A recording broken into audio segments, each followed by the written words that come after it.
California's Governor Gavin Newsom just went on national TV, and within hours, tragedy struck. On The Late Show, he warned that America might not even have an election in 2028 and urged people to push back against ICE. But the very next day, an ICE facility came under fire, leaving one dead. Now, critics are asking, when leaders use fear to make a point, are they just talking, or are they lighting a match?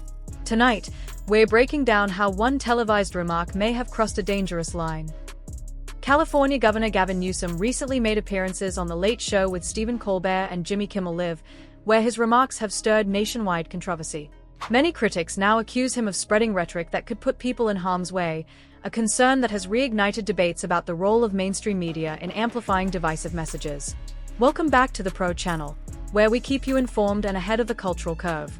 Today's focus is on Gavin Newsom and Hillary Clinton, not from a partisan lens, but from the perspective of influence and responsibility.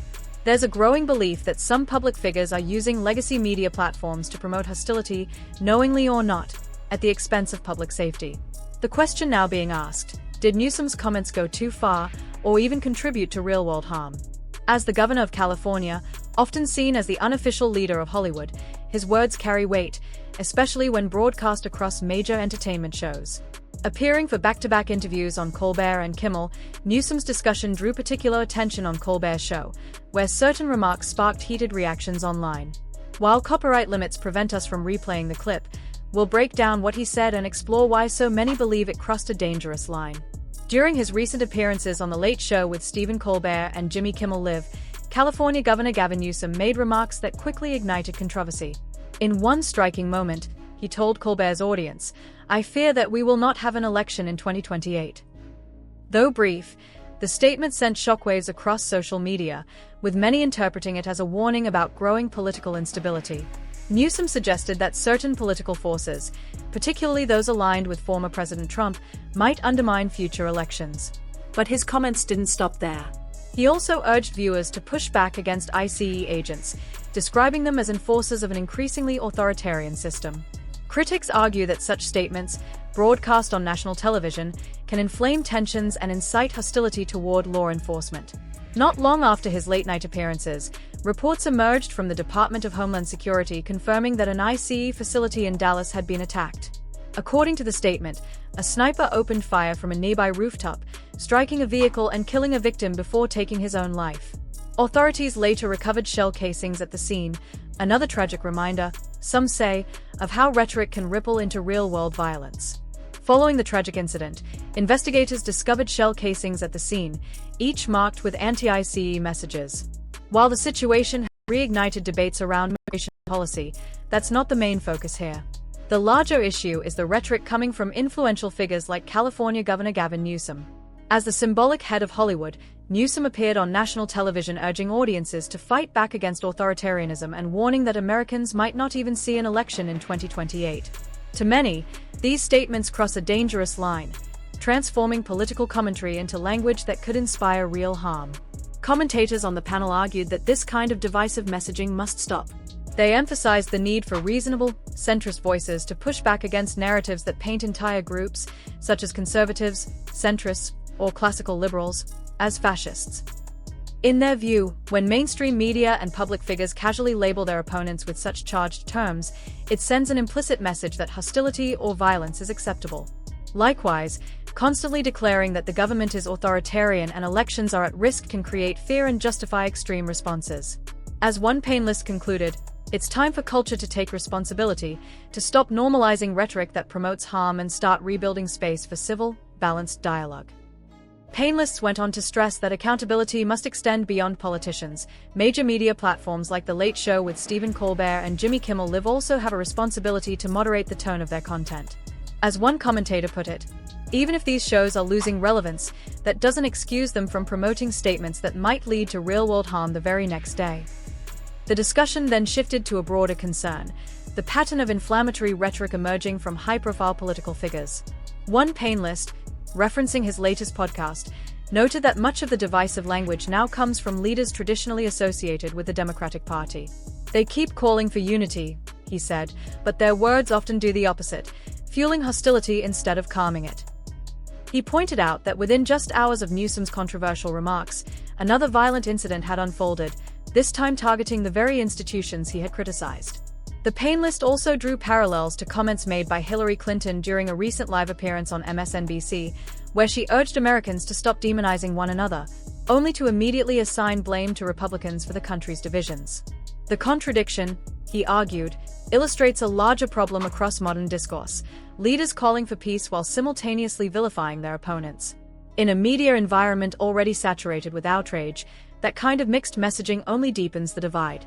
At this point in the discussion, the panel shifted toward the mindset driving these reactions. One commentator argued that a segment of the public has become so deeply conditioned, or perhaps even indoctrinated, by partisan messaging that they no longer think critically about what they hear. Instead of weighing arguments thoughtfully, many simply react emotionally, echoing the outrage or hostility modeled by their preferred leaders and media figures. He went on to note, somewhat humorously, that this kind of response isn't guided by logic or reason, not by the brain, as he put it, but by something more impulsive. The remarks underscored a deeper frustration that political and cultural discourse has devolved into reflex and emotion rather than reflection and understanding.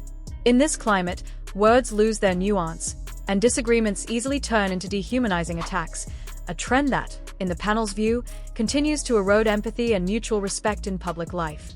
The panel continued by exploring the psychological impact of extreme political rhetoric.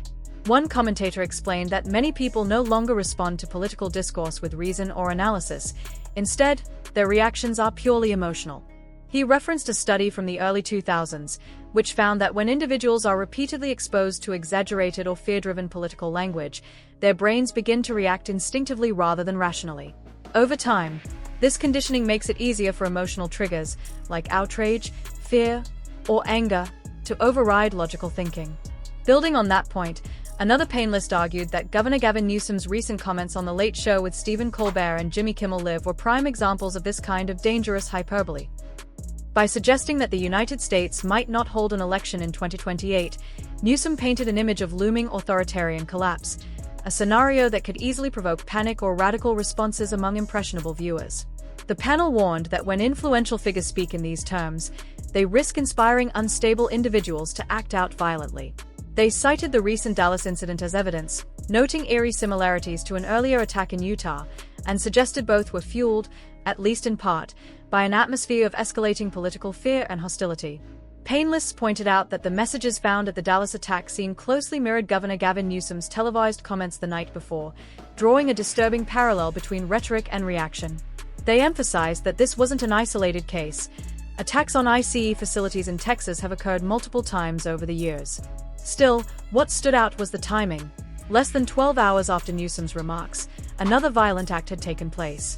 Rather than lowering the temperature as many leaders claim to want, the panel argued that statements like his only inflame tensions further.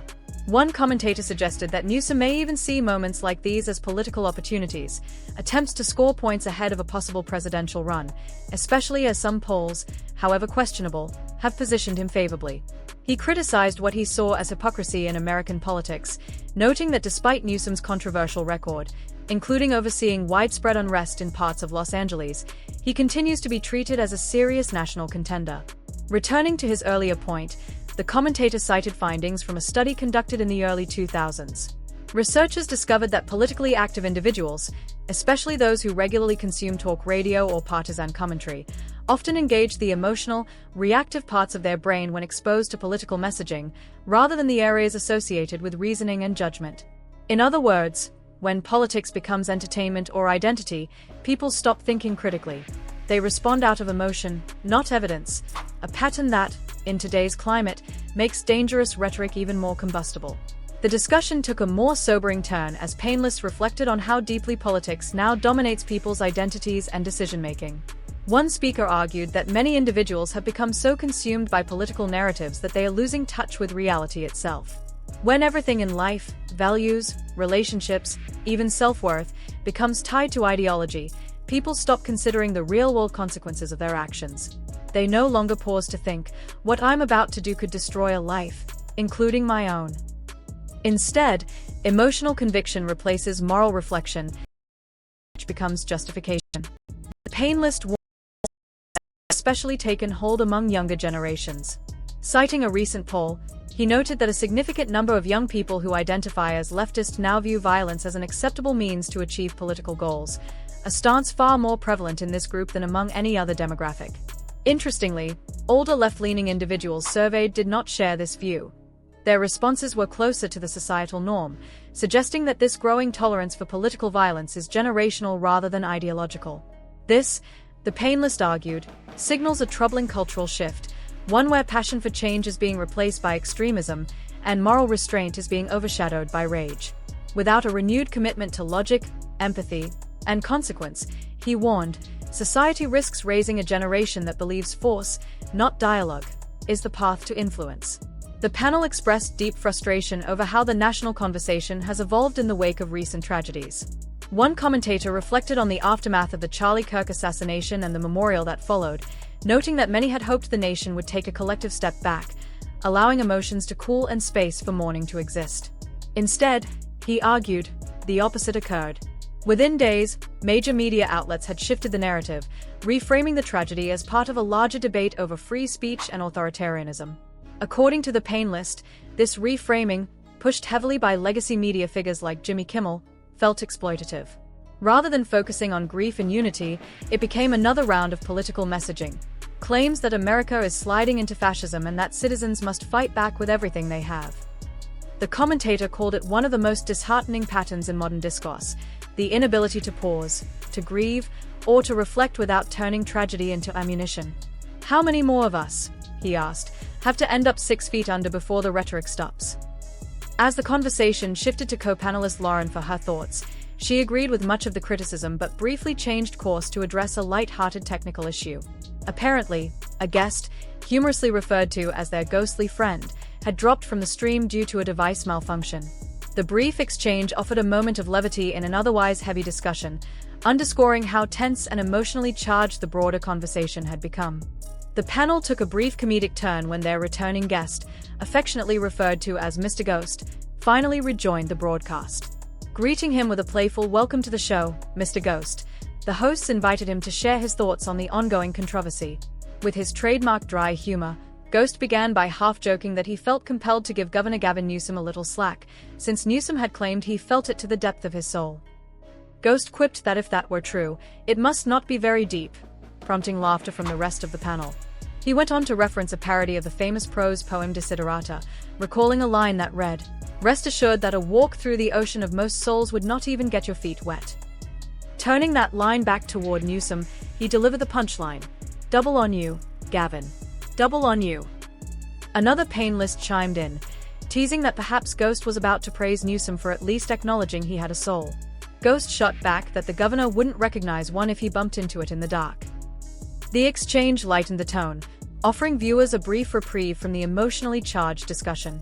Behind the scenes, one host explained that earlier technical issues had simply been caused by Ghost's computer falling asleep, a fitting metaphor, perhaps, for the ghostly guest's sudden disappearance. With the laughter fading, the conversation then pivoted back to Lauren, who was invited to weigh in on the more serious side of the topic. Lauren kicked off her response with a heavy dose of sarcasm, joking that she didn't believe Gavin Newsom was ever born in the traditional sense, but rather hatched from a reptilian egg, prompting both laughter and mock protest from her fellow Painlists. One warned humorously, "Careful, now we'll have the reptile people complaining," while another piled on, quipping that Newsom could easily be the newest attraction at Jurassic World. Lauren continued the bit, describing Newsom as someone who seemed to have popped out fully formed, covered in slime.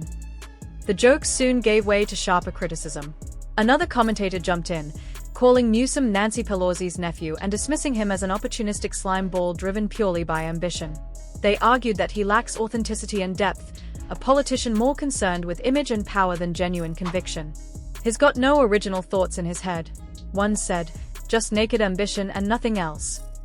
Despite the humor, the underlying frustration was clear. To them, Newsom embodied a brand of politics that prizes visibility over values.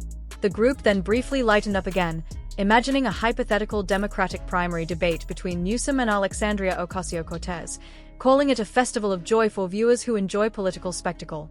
Still, they ultimately dismissed Newsom as a figure unworthy of serious attention, agreeing that he represents more showmanship than substance.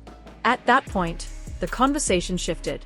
The host known as Culture announced he had a clip ready to play, a recent segment featuring Hillary Clinton on MSNBC's Morning Joe.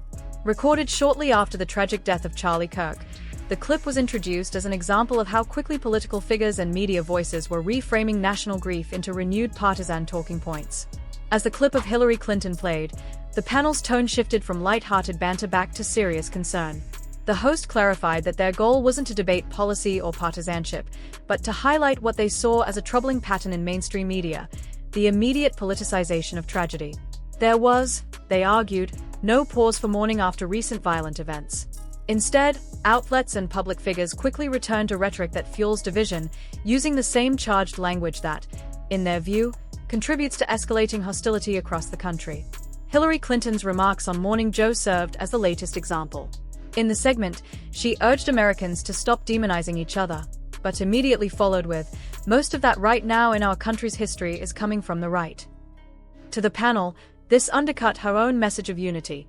Several members noted that Clinton went even further later in the interview, reportedly singling out white Christian men as a primary source of division, a claim they found especially tone-deaf given the recent killing of Charlie Kirk, who fit that very demographic. The panelists expressed disbelief that, after such a tragedy, political leaders would continue using labels and generalizations that only deepen animosity.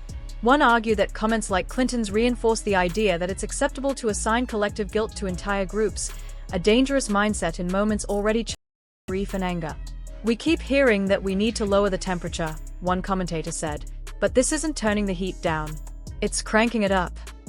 To them, the contradiction was clear: leaders and media figures calling for unity while simultaneously blaming and condemning others.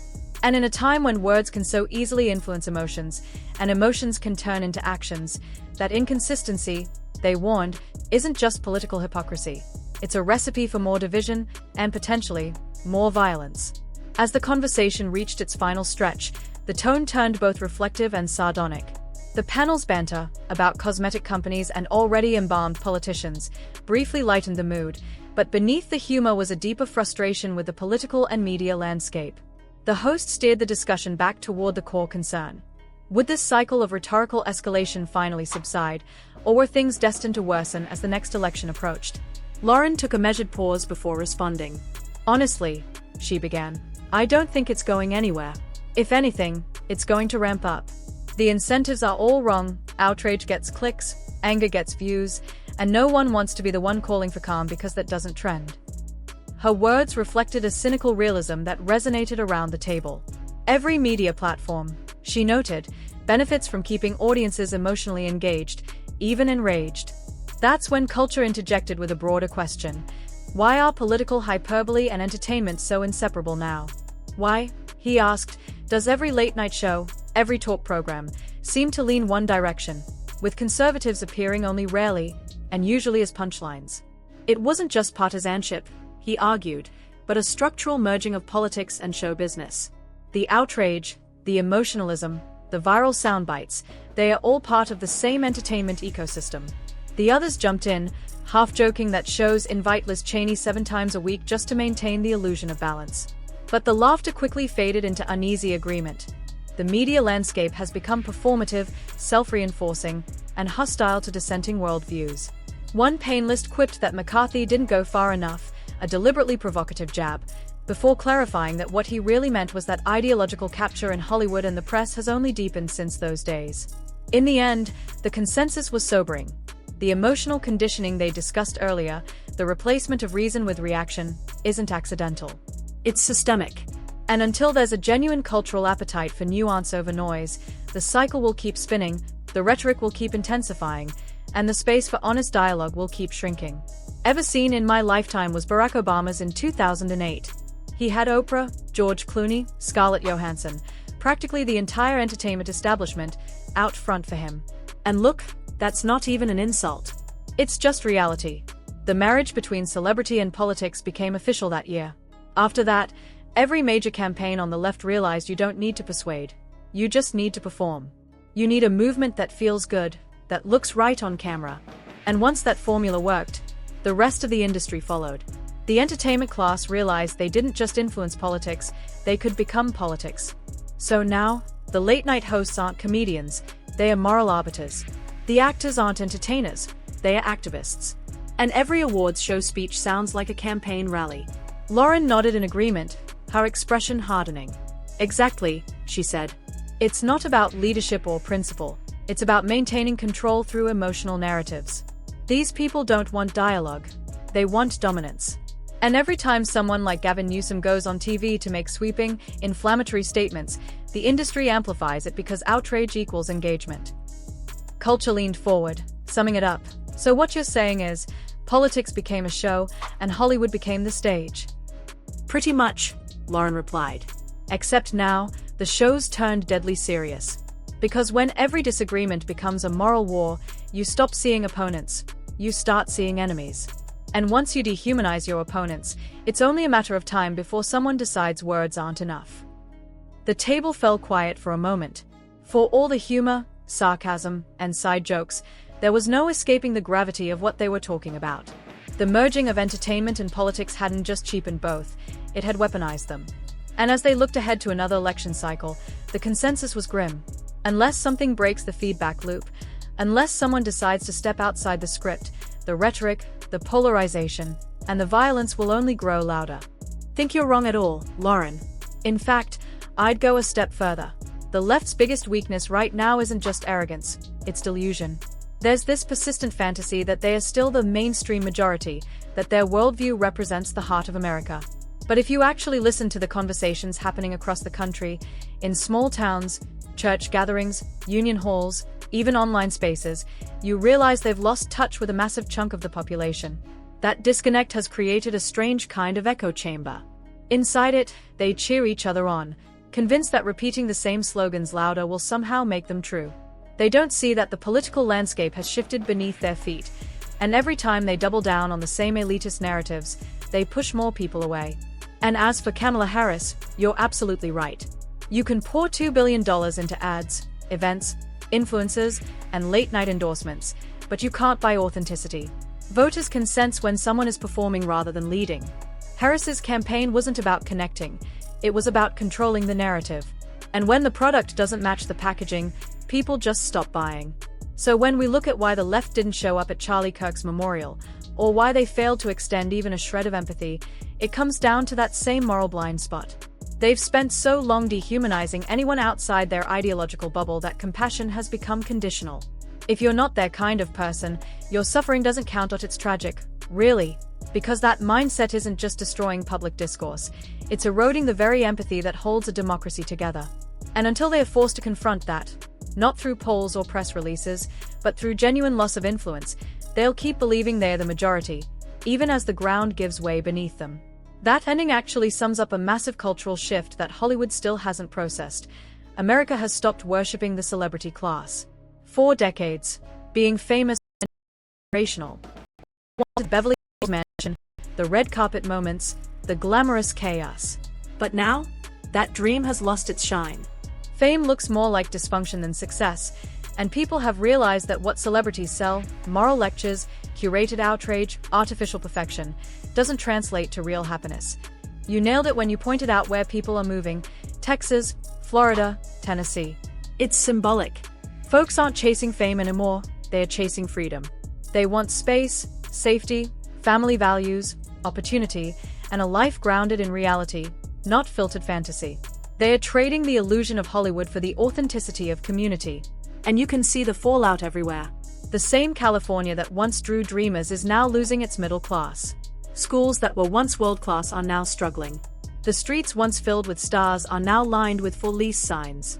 The people who can afford to leave are, and those left behind are watching the decline in real time. Meanwhile, celebrity politics, this merging of Hollywood ego with ideological zeal, is collapsing under its own weight. When every late-night host sounds like a campaign ad and every award show turns into a lecture, audiences just tune out. The cultural monopoly is breaking.